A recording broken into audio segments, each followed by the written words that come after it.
She's like a sickness in my brain, a vision standing by the window pane. She ripples through the blinds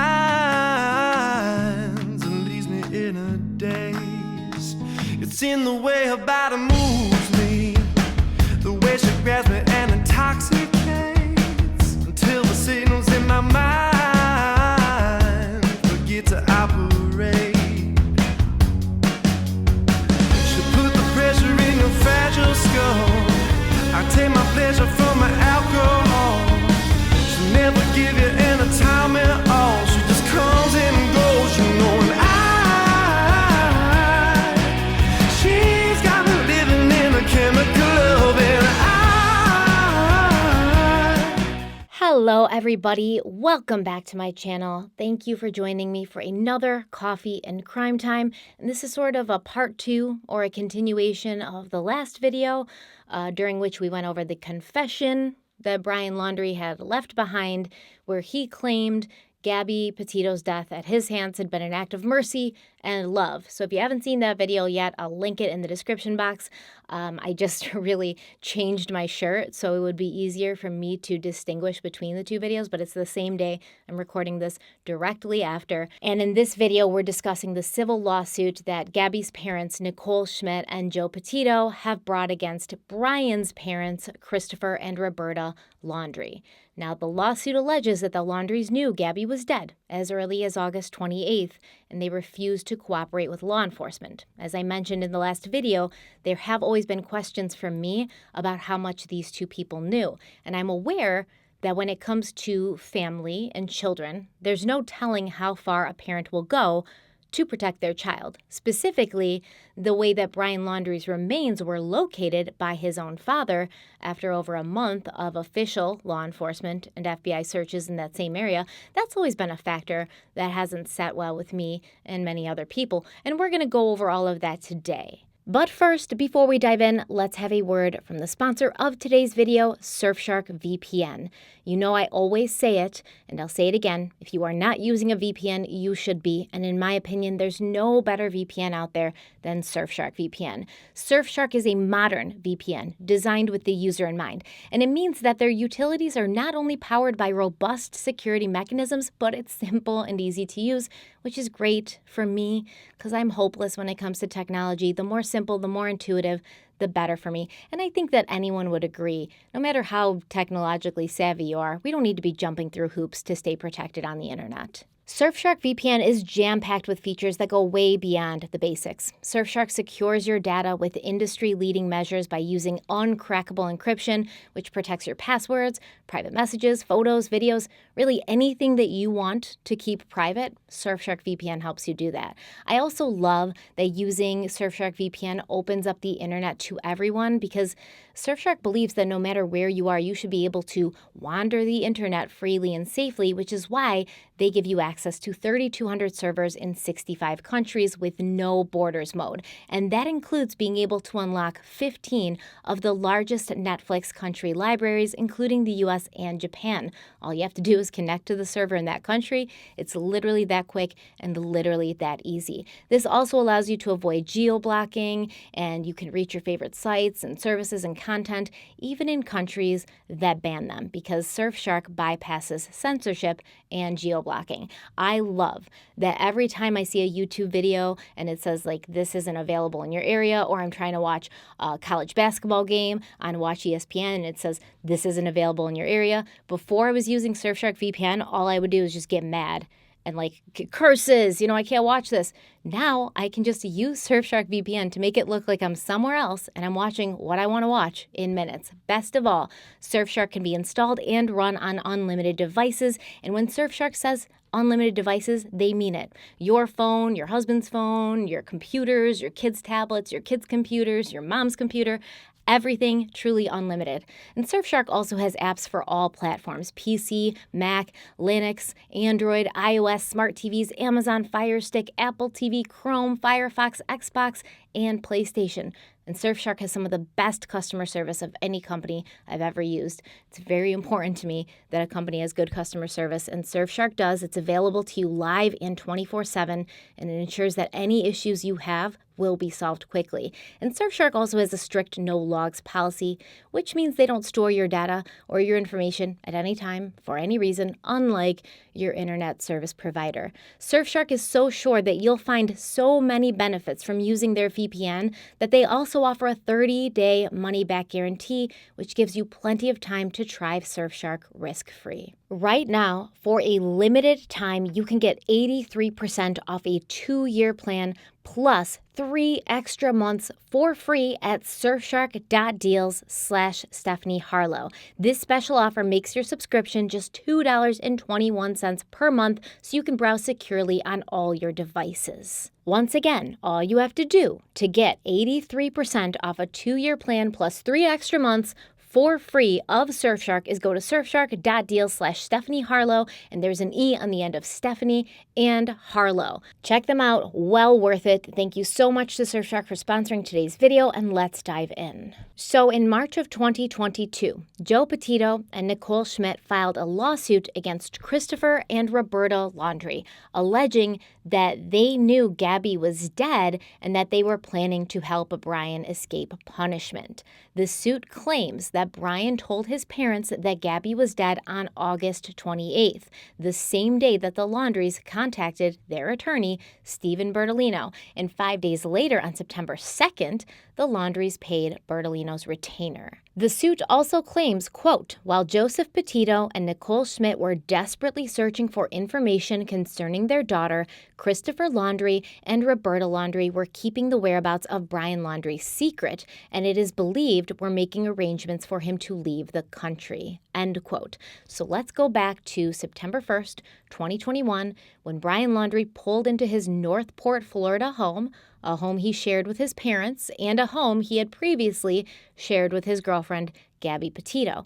But even though Brian had left with Gabby the previous July, he had not returned with her. And even though he didn't return with her, Brian didn't contact law enforcement to report her missing.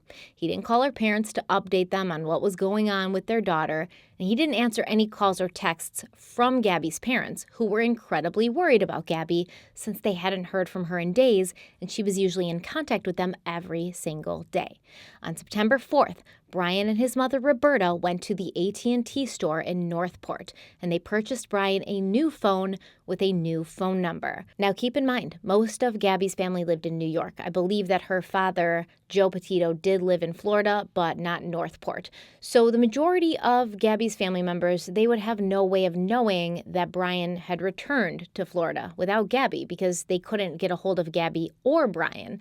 And after a while of this, trying to get a hold of both Gabby and Brian, not being able to, they started reaching out to Brian's parents to see if they'd heard anything about the couple who, everyone thought was still out west on a van life road trip. And that's when things get a little sketchy looking for the Laundries because they didn't respond to any calls or any worried texts. Gabby's father, Joe Petito, said, quote, a normal parent, when you text someone that you're going to call the cops because you can't find your child, they would reply, no response, no nothing, end quote. And I agree. And in fact, I'm sure most of us have been in similar positions multiple times, when your kid's dating someone and, your kid and their boyfriend or girlfriend, they go somewhere for the day or the weekend. It's totally normal to receive a call or a text from the other person's parents if they can't get a hold of their own child. And then you would respond and say, don't worry, I talked to them yesterday, but they were really busy. So next time I talk to my kid, I'll have your kid call you. It's pretty standard. It's like the bare minimum of, civility. However, according to the civil lawsuit, on September 10th, Roberta Laundrie blocked Gabby's mother, Nicole, from calling or texting her cell phone. And she also blocked her on Facebook, which to me is crazy, right? I don't care what your son told you. I don't care if Brian told his parents the craziest shit about Gabby. I don't care if he said that Gabby went insane and started attacking him. I don't care if he said that Gabby took off and, went off with some other guy. I don't care what he said. I don't know what Brian could have possibly said to his parents to cause Roberta to block Gabby's mother from being able to contact her at all when all Gabby's parents wanted was an answer about where Gabby was, if she was safe. And I'm sure, they would have even been fine if they didn't get an answer about where she was, if they had just gotten an answer in general, some kind of response, some kind of acknowledgement that you are getting my messages, that you understand I'm worried about my child, and as a fellow parent, you can really empathize with that feeling and you want to, give me some kind of comfort, give me something. Now, this is just my opinion, so don't come for me, but I feel the only thing Brian could have told his parents that would cause them to completely shut down communication with Gabby's parents and not respond to any of their calls and texts, that would have been the truth that Gabby was dead and that Brian had killed her. Because now, at that point, if that's what he told them, it's sort of legally smart to stay silent and not respond to Gabby's parents, because a response would mean that the Laundries would have to admit that Brian was home in Florida without Gabby, and then they would have to answer questions about what Brian had told them about Gabby, which is something that no one was able to extract from Chris, Roberta, or Brian. If Chris or Roberta had answered Gabby's parents' text messages saying like, hey, where's Gabby, where's Brian, and they'd been like, oh, we don't know, Brian's not here, that would have been a lie, and that would come around later and bite them in the ass, and then you could prove that they knew where he was and you were protecting him. But if they don't answer at all, they kind of don't get themselves in a trap. Gabby was reported missing by her parents on September 11th. Brian had already been in Florida for 10 days at that point, but when the police showed up to the Laundrie home to ask him some questions, he refused to talk to them, and instead the police were handed a statement written by the Laundrie family attorney, who, once again, remember, had been contacted by Chris and Roberta Laundrie on August 28th and officially hired on September 2nd, the day after Brian arrived back in Florida without Gabby. So, when police went to the house on September 11th, they did not see Brian or speak to him. In fact, the police would never speak to Brian Laundrie, which is crazy to me, blows my mind. Stephen Bertolino announced that he had told the Laundrie family to not talk to anyone, and he said, quote, "Many people are wondering why Mr. Laundrie would not make a statement or speak with law enforcement in the face of Miss Petito's absence. In my experience, intimate partners are often the first person law enforcement focuses their attention on in cases like this, and the warning that any statement made will be used against you is true, regardless of whether my client had anything to do with Miss Petito's disappearance." End quote. I mean, I can't argue with him there. He's right. Police usually do focus on the partner, but they also focus on the person that the victim was last seen with. And Brian was both, right? He was Gabby's partner and the last person to see her alive. So that may have been the reason police were interested in talking to Brian. On September 17th, Brian's parents reported him missing. They claimed that they had last seen him on the 14th when he'd gone hiking, but he didn't come back home. And apparently the Laundries didn't think that they should report him missing as soon as he didn't come back home. And that's strange all on its own, right? I think it's strange. The fact that Brian Laundrie was the main person of interest in the disappearance of his girlfriend, because by this point that he goes missing, Gabby's body had not been recovered yet. The fact that he refused to speak to police and give them helpful information, which might help them locate Gabby. The fact that he would tell his parents he was going to go out hiking for the day and they would accept this as completely normal, even though he reportedly left his new phone behind. His parents would know that Brian was in pretty rough waters with this whole Gabby being missing thing and, this whole him refusing to talk to the police thing. Did they really think he just wanted to go hiking to clear his head and get into nature? They didn't question his motives or worry that he was going to try to run away from the police or even worry that he might hurt himself. And then when he doesn't come home on the day he left to go hiking, they don't report him missing immediately. They wait several days, and it looks even more suspicious, right? When you find out that September 14th was not actually the day that Brian had gone hiking and not returned. It was the previous day, September 13th. So instead of the Laundries waiting 3 days to report him missing, they waited 4 days, and they reported that he went missing on the 14th and not the 13th, so they were giving the wrong date. But they allegedly did go looking for Brian themselves. According to Chris and Roberta Laundrie, Brian had taken off to go hiking in the 25,000-acre Carlton Reserve, just 5 miles from their house. And so when he didn't come home that day, I guess they went out looking for him at the Carlton Reserve, and they didn't find him, but they did find his car, parked, I guess, by the Carlton Reserve, which is how they knew that he went there. And they said, oh, well, we'll leave it here so when he's done hiking or whatever, he can get in his car and drive home. But then he didn't. So then they went and got the car and drove it home. And they do all of this like before they even report him missing. And I truly believe that the Laundries would have had us go on thinking that Brian had left to go hiking on September 14th. Like if nothing had come out to prove otherwise, that would have been the official date that he went missing. But there was evidence that proved otherwise, which they could not dispute. And this evidence was an abandoned vehicle report from September 14th, which showed that Brian's Ford Mustang had been spotted by police, and they'd left a note on it basically saying, like, listen, your car's been here since yesterday, the 13th. It's been here all day. It was here overnight, and it's still here. So, if you don't move this car, we're going to tow it. And like I said, Christopher and Roberta Laundrie had claimed that they'd found Brian's car at the Carlton Reserve and they'd driven it home.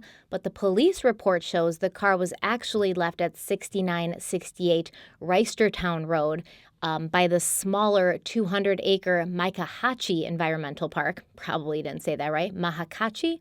We're going to go with it.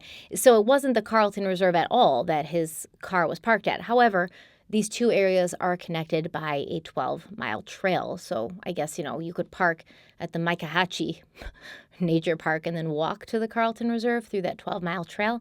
But some people feel it's sketchy that the Laundries gave the wrong day for when they'd last seen Brian. And the fact that they waited so long to report him missing seemed to be an effort to buy him some time to do whatever it was he was doing. Additionally, they had reported that he'd gone hiking in the Carlton Reserve, but his car was left 12 miles away, and when they found the car, they didn't call the police, they just drove it home. So now Brian is missing, and a huge search for him goes into effect, focused initially on the Myakkahatchee Creek Environmental Park, and then moving into the 25,000-acre Carlton Reserve. Now, the police closed these areas to the public while they searched, and for 33 days, law enforcement from all over, along with the FBI and helicopters and drones and scent dogs, they had no success finding any sign of Brian Laundrie, even though his parents had given the authorities information on their son's favorite areas and trails. And Chris Laundrie had even joined law enforcement physically in the search for 3 hours early on in the month of October. Stephen Bertolino, the Laundrie's family attorney, said, quote, Chris was asked to point out any favorite trails or spots that Brian may have used in the preserve. Although Chris and Roberta Laundrie provided this information verbally 3 weeks ago, it is now thought that on-site assistance might be better, end quote. And I agree, right? Because it's a big area. There's a lot of ground to cover. So to have Brian's parents, or at least his father, there in person to physically point out where Brian, used to hang out or areas he liked to hike in or camp in, that would be easier for everyone to get on the same page and get an indication of where specifically Brian might have gone and where specifically he could be. But apparently, even with Christopher Laundrie, Brian's father, being on the scene in person, no discoveries were made. But it was also reported that this effort was helpful, and it seemed as if the water in the preserve had started to recede in certain areas, making those areas more accessible to search. Because we do have to remember, this is Florida.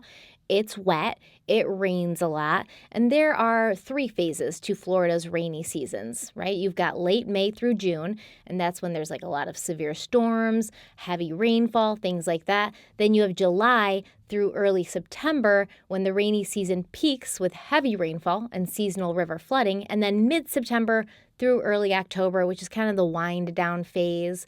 Things start drying out. There's less rainfall and less flooding. And this was the reason, that many people believe it took so long for little Kaylee Anthony's remains to be found. Once again, in Florida, there was a lot of flooding in the area. And then as the summer wrapped up, the waters receded and dried out. And apparently that was the case with Brian Laundrie's remains as well. Because after over a month of steady searches in all the areas that the Laundries had pointed out as being Brian's favorites and his go-tos, he wasn't located. No evidence was located. And so the searches began to dissipate.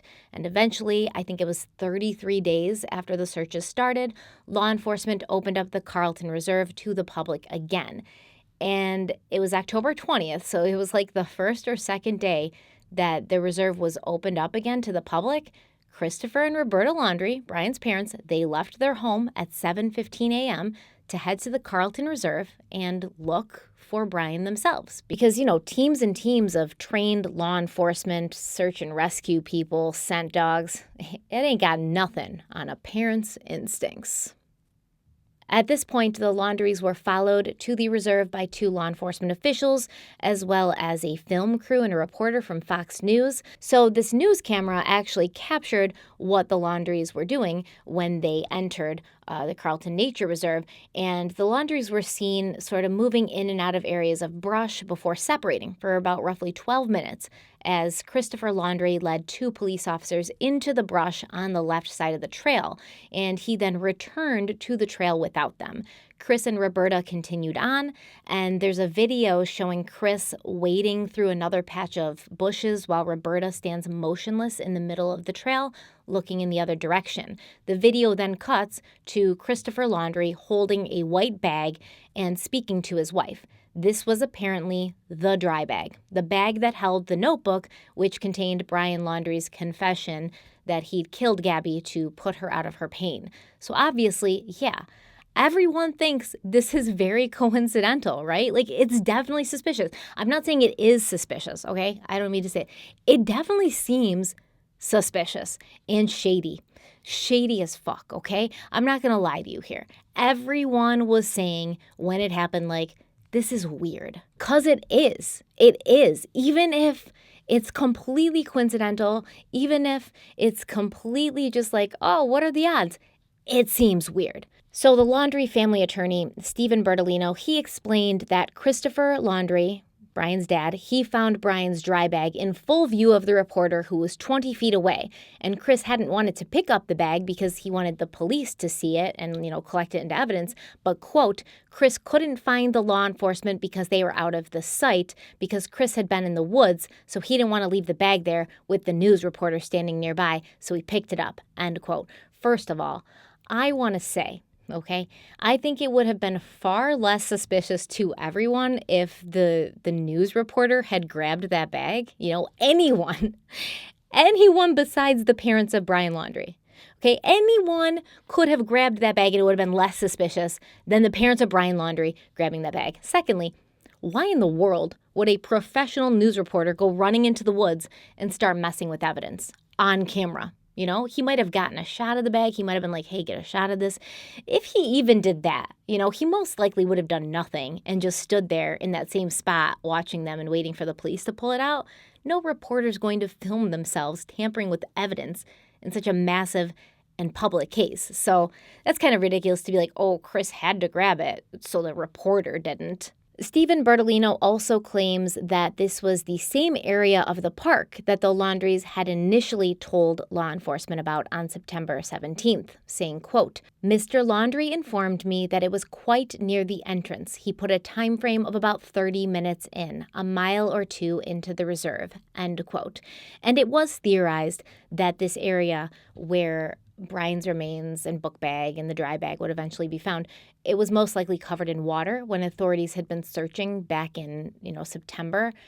But it doesn't make sense because if the authorities and the police and the FBI, if they knew that this area was important to Brian and it was one of the places that his parents had told them about, why would they stop searching and open the park up right as the water was receding? That's a strange decision to make. And maybe the Laundries thought so too. Do I think it's weird that no one could find any sign of Brian over a month and then within minutes, of being in the nature reserve, Chris and Roberta Laundrie stroll into the bushes and almost seem to know exactly where to go to find something that belonged to Brian? Hell yes, I do. Yes, of course. And a lot of other people do as well. Of course. It's just it doesn't feel right. I'm not saying it's not right. I'm not saying that they did know exactly where they were going to find those things. I'm just saying it's understandable why people might speculate that and think that. And here's Stephen Bertolino responding to people's suspicions. Quite angrily, I would say. What do you say to all those people out there who say this is really a strange coincidence? Both parents go out, mother and father, and then suddenly these big clues turn up, including what we now know are the remains of Brian Laundrie. As I said to you a moment ago, I've known Brian since he was a small child, so this is hitting me today too. I'm a little bit angry that people are even speculating this way, and primarily because, it's not just the Laundries, it's local PD, it's the FBI. It was an independent news person who happened to be there filming, and that's all fortunate that police were there and the film crew was there. The FBI put out a statement. I forget the gentleman's name. He said, listen, we searched this area several weeks ago. It was underwater. There have been numerous people who have said this area was waist deep in water. I think every searcher who was out there will attest to that. So people with firsthand knowledge of the conditions of that park have said that this was under 2 to 3 feet of water, and yet still John Q. Public can't get it in their head that these areas were inaccessible, and the items that were located today, or I should say yesterday, perhaps couldn't be seen. So we're not just saying it. I'm not just saying it. The FBI is saying it. Everyone is saying it. And yet these platforms are still running amok with these ludicrous and I have to say, nonsensical theories of the parents planting things there. I mean, enough is enough. Steve, when does it stop? Steve, when do people... Yeah. Maybe it's not the best thing to represent people who you have known and been close to for 20 years, because there may be some clouded judgment. If Stephen Bertolino wants to behave as if no one has a reason to think this is weird, he clearly has a bias that goes beyond his role as an attorney. And I agree with him completely. I don't think Christopher Laundrie planted that bag there. I haven't really heard a lot of people bring that theory up, and I personally think it's a stupid theory. And I kind of feel like Stephen Bertolino knows it's a stupid theory, and that's why he's focusing on that stupid theory instead of focusing on the realistic theory, because it doesn't have to be this drastic, like this cover-up thing, to be suspicious. And it doesn't have to be this huge, like, oh, Chris brought the bag in and he planted it. It doesn't have to be like that dramatic, right?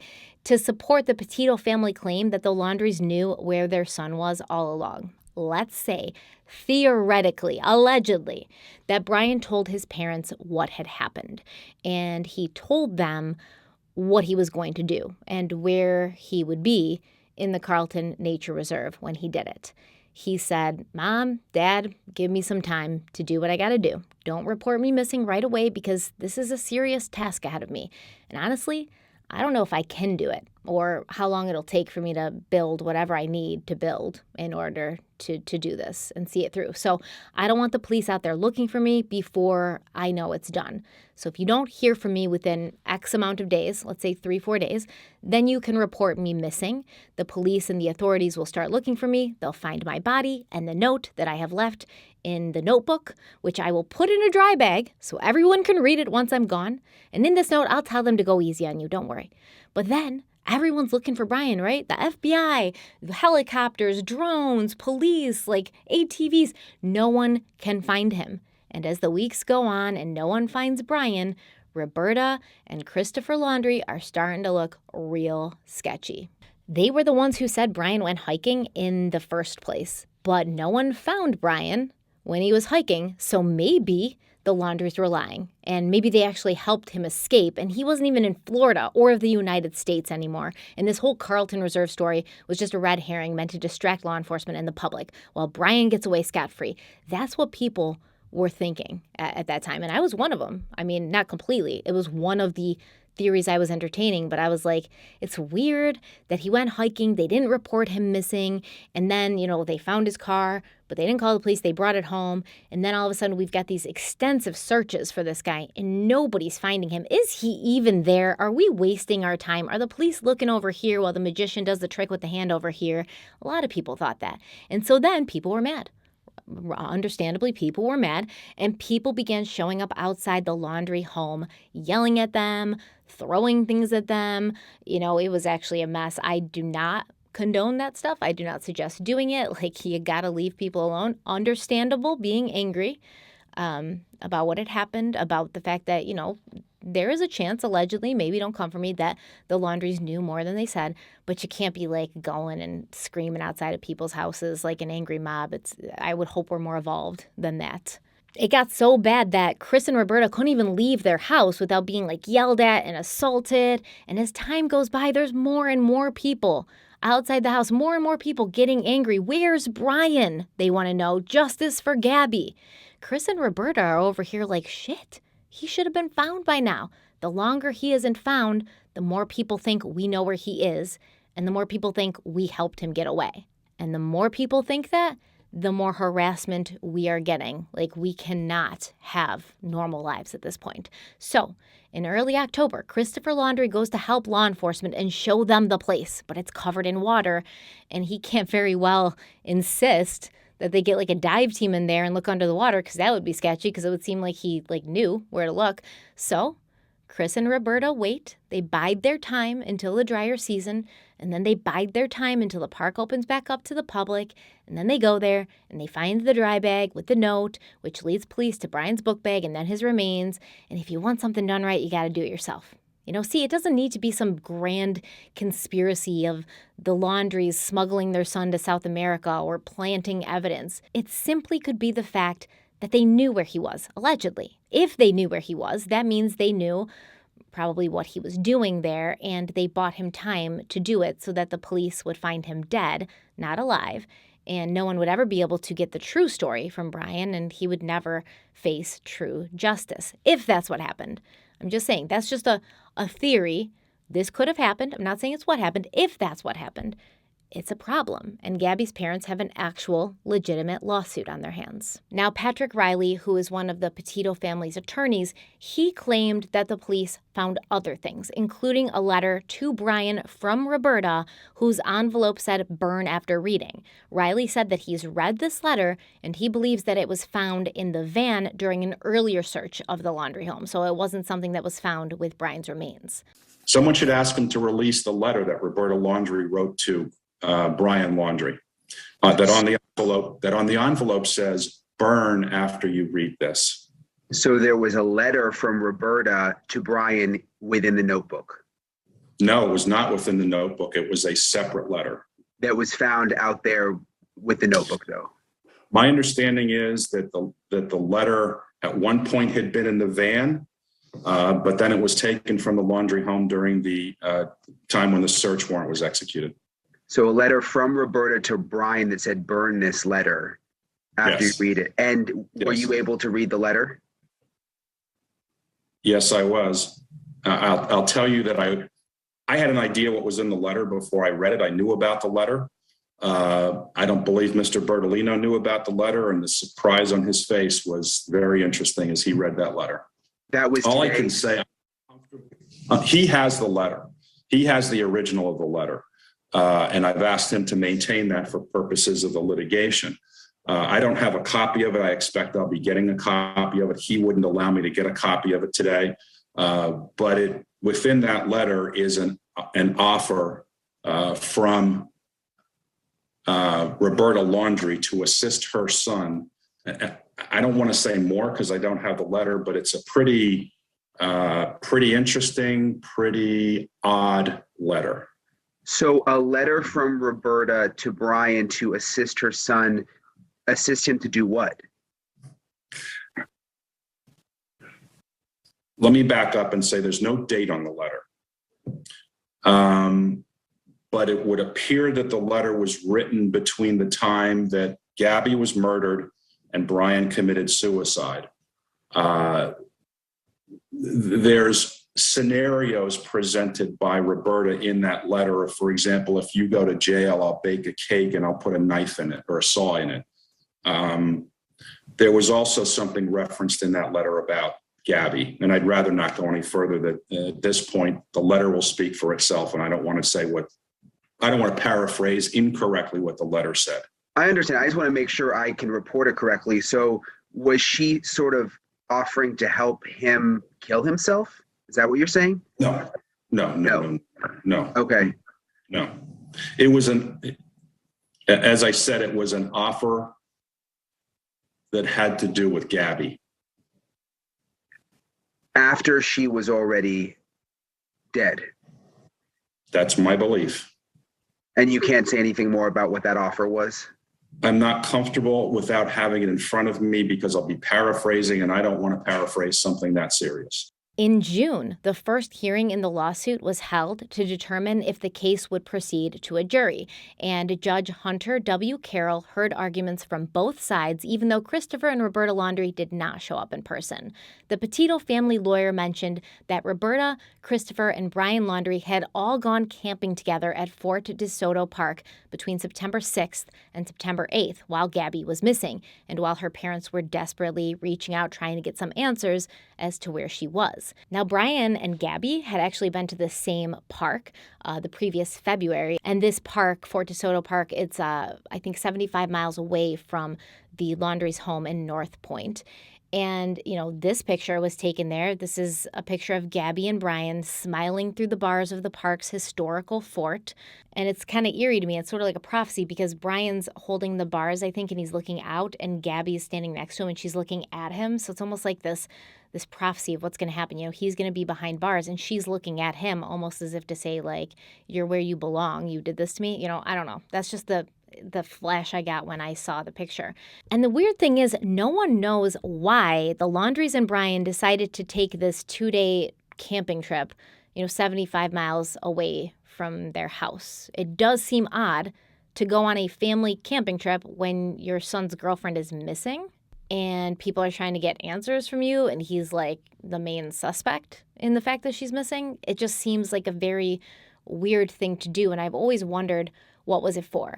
Were they talking about something there? Were they doing something there? Did they know that Brian was going to take his own life? So they were having one last trip as a family, which is kind of sad if you think about it. Even though I hate Brian Laundrie and I hate what he did, that's kind of sad for the family. The civil lawsuit alleges, quote, Christopher Laundrie and Roberta Laundrie exhibited extreme and outrageous conduct which constitutes behavior under the circumstances which goes beyond all possible bounds of decency and is regarded as shocking, atrocious, and utterly intolerable in a civilized community, end quote. Damn. And a lot of what's going on in the civil suit, from what I can tell, it seems to circle around a statement, a public statement that the Laundrie family expressed through their lawyer. This public statement said basically, we hope Gabby will be found and returned to her family.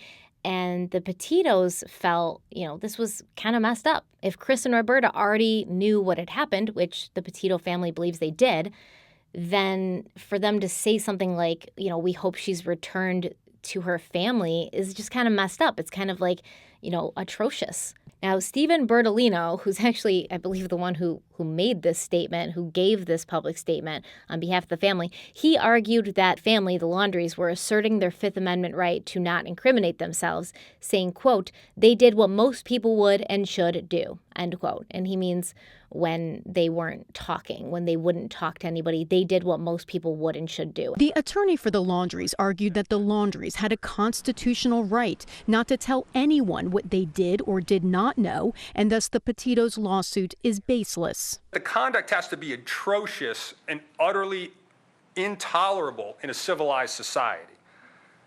People who are faced with difficult challenges have to make difficult choices. But do you know who didn't think the lawsuit was baseless? Florida Circuit Judge Hunter Carroll, who denied the motion to dismiss this lawsuit, which had been filed by Christopher and Roberta Laundrie. And the case seems to really hinge, like I said, on the public statement made by Stephen Bertolino on September 14th.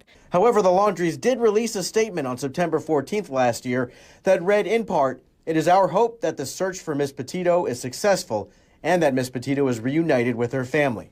Judge Carroll said that most of the complaints from Gabby's parents were in regards to the Laundries failing to act and not telling them if Gabby was alive or dead.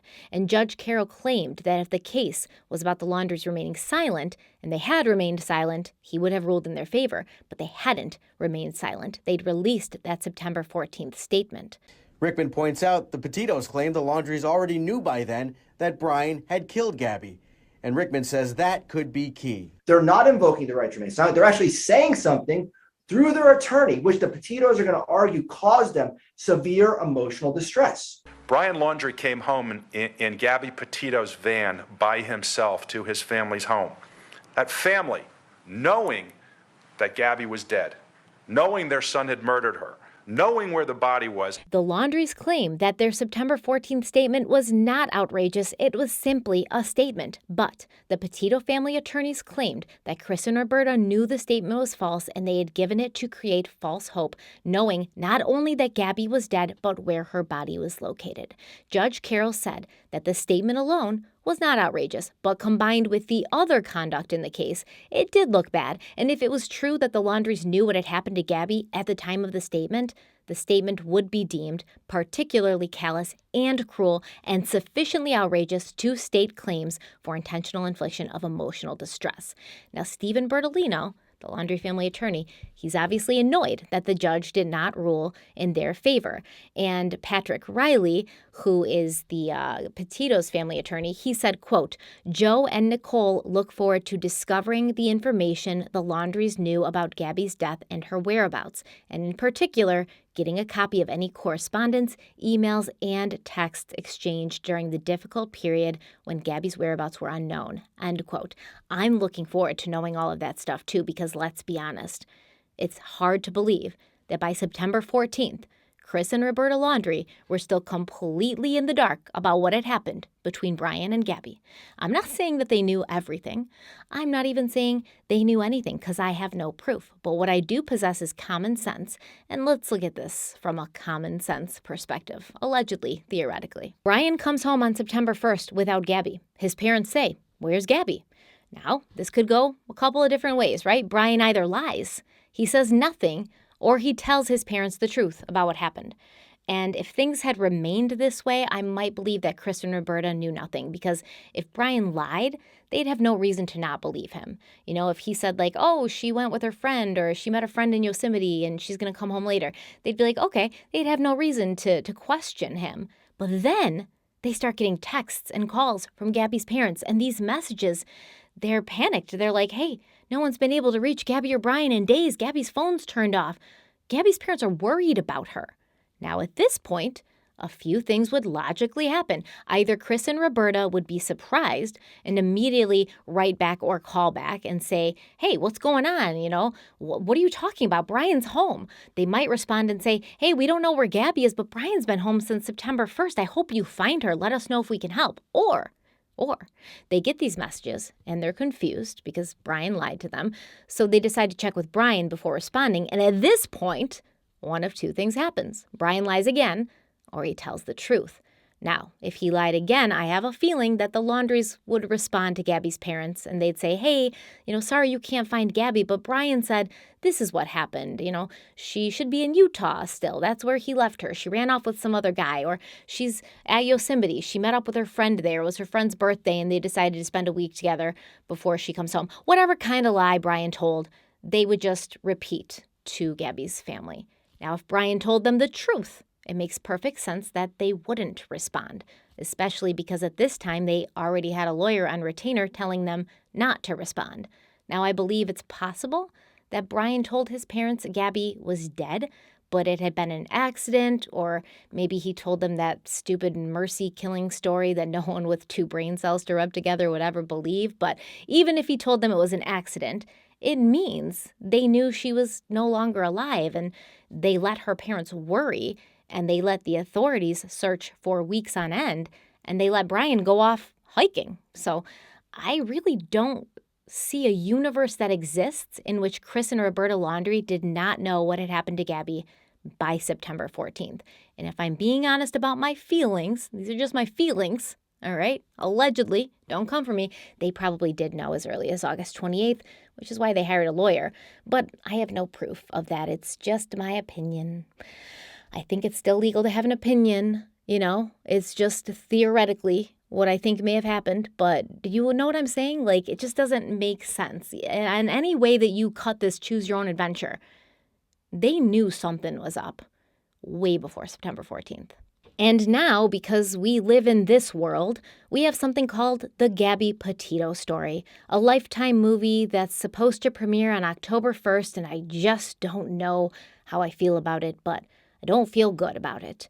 The synopsis says the movie will chronicle Gabby and Brian's complicated relationship and what may have gone wrong during their cross-country road trip that resulted in Gabby's murder. And the operative word, right, is may.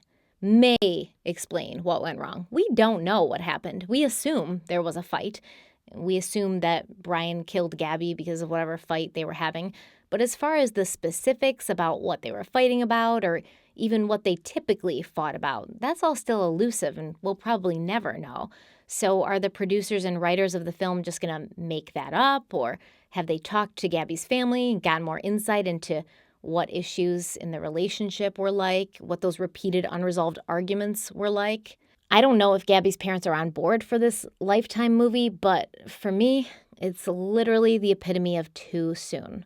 As we sit here in September of 2022, it's only been a little over a year since this young girl was violently taken from her parents and the world. With both people who were involved in whatever happened no longer being alive to tell us, we don't really know at all what happened. And making a movie, even if it's made clear that it's about what might have happened, it may still lead many people to believe that this is what happened. You know, the average Lifetime movie watcher doesn't really do the in-depth research into the backgrounds of the real people that these films are based on. I don't know. It feels wrong to me. I don't like it, but let me know what your thoughts are. It seems like the internet's kind of split on it. I won't be watching it unless you guys want me to watch it and then review it, which I will do that. If you want me to do that, if you want me to watch it and talk about it, make a video about it, let me know. I will do that. But yeah, I don't like it. I don't like it. Let me know what you guys think. As of now, that's where we stand. I think that this lawsuit's going to go forward. I think that we're going to get a ton of stuff in discovery. I don't know if any of that stuff's going to be revealed by Gabby's parents, but I think because it's Florida, they have the Sunshine Law, so it might be pretty easy to get. We'll see. But I think that we're going to find a lot in discovery that is going to show Christopher and Roberta Laundrie knew that Gabby was dead pretty early on. I just don't see any other possibility. Like, I don't see any other way that this would have worked unless they knew. But let me know what you guys think in the comments. Don't forget to like this video if you liked it. Subscribe if you haven't already subscribed. To share the video if you think it's worth sharing. Follow me on Instagram and Twitter. Links are in the description box. Also follow my podcast, Crime Weekly, that I co-host every week with retired detective Derek Levasseur. We also have a coffee company called Criminal Coffee Company. Truly the best coffee you will ever taste. I promise if you try it, you'll love it. So give it a shot. Click the link. Check it out. See what kind of different roasts and blends we have. All delicious. Alias is my favorite. But yeah, talk to me in the comments, guys. Let me know what the heck is going on with this. And I'm working on another series, and I got a lot of stuff in the pipes. In the pipes? Is that what it's called? I got a lot of stuff in the pipes. Well, we're going to go ahead and say that. Halloween's coming up, so I've been working on that.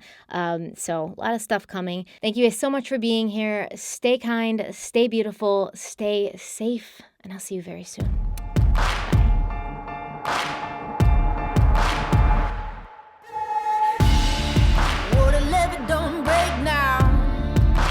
Battle's going straight down, and that river runs deep, the mountains get steep, and the voices getting too loud. All these feelings I've buried, it's looking like a cemetery. They're coming back from the grave, calling out my name, better say a Hail Mary. Well, you don't know how deep it goes until it's getting you slowly, and so you got to let it go. I got blood.